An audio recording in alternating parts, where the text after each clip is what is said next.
The American dream of homeownership for a lot of people is slipping away.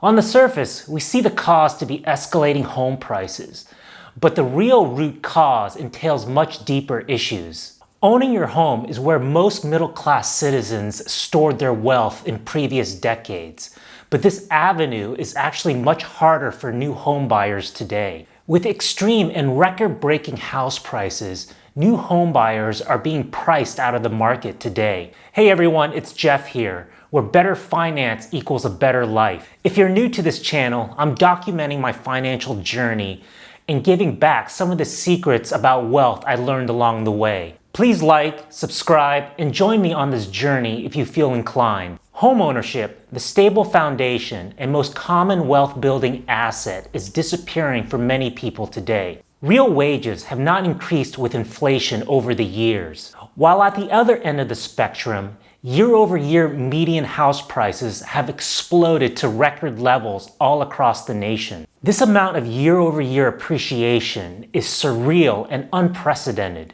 So the big question is, why are house prices exploding to record levels now? The genesis of this phenomenon started a long time ago. The housing market is at the mercy of supply and demand, like all markets. Decades in the making, American builders have built fewer and fewer houses each year. Introduced into this mix, we now have the biggest generation of buyers, the millennials, entering the housing market. Millennials, born between 1981 and 1996, are the biggest generation in the US, totaling 72 million. They are entering a phase in their life where they want to start families and put down roots. Another factor of increasing home prices that most people are not aware of is our recent massive debasement of the US dollar, all due to combat the economic blow of the pandemic. The act of money printing can have unintended consequences in our economy. The Fed has printed 20% or a fifth of all US dollars out of thin air in 2020 alone. This massive and unprecedented money printing has caused house prices to explode. There is a direct correlation between 20% more money in the system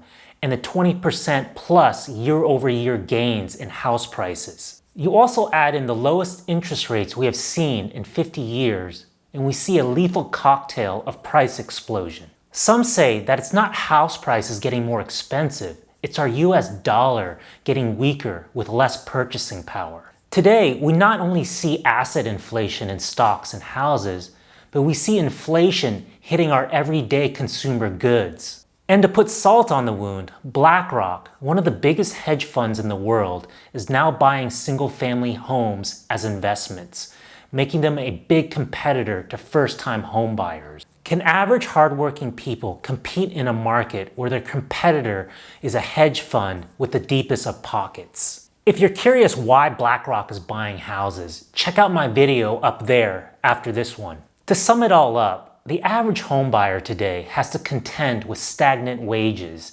excessive money printing, escalating home prices, and now a 10-ton hedge fund gorilla to buy a house these days. First-time home buyers have expressed that trying to buy a home feels like participating in the Hunger Games. In certain house markets across the US, there is now a powerful phenomenon that is also occurring, affecting prices and affordability. Right now, there is a great migration occurring as we speak, called the Great Move, a term coined by real estate expert John Burns. Americans in droves are moving out of high-cost, high-tax coastal areas to different cities in the US. We see people moving out of expensive states like California and New York in red to these different cities in green, where good jobs are abundant, taxes low, and housing more affordable. Cities in Texas, Arizona, Florida, and places in the Southeast like North Carolina and Tennessee are the future boom towns. The housing in these cities are exploding in price, making it very hard for would-be home buyers. In fact, recently, I was on the phone with my realtor and property manager in one of these current booming cities. In Nashville, he was telling me how crazy the housing market is, with super low inventory and overbidding the norm. In these new cities, home builders have not built enough houses to keep up with demand due to the influx of these new people. Again, we see an extreme supply-demand issue where home buyers are totally frustrated in their home buying process. But in any situation, there is a yin and yang to it. A renter nation seems bad, but it also depends which side of the coin you're on. The days of working for a company for time on end is now an anomaly. It's normal for workers to move from job to job every 1 to 4 years in the information age, which entails many times moving from one city to another. Buying a house means putting down roots, and given the nature of careers today, many choose to rent instead. Millennials also know that there are hidden costs to owning your own home, with some regretting buying in the first place. On the flip side, for those who want to own, there's this whole student debt issue which prevents many people from buying. We now have a total of $1.7 trillion of student debt placed on young adults' backs. The burden of high student debt prevents young adults from moving on to their next stage of life of starting families and owning homes. We see a broken system where young people are easily and readily given big loans only to find out later that the education they got are not producing the high incomes that they hoped for.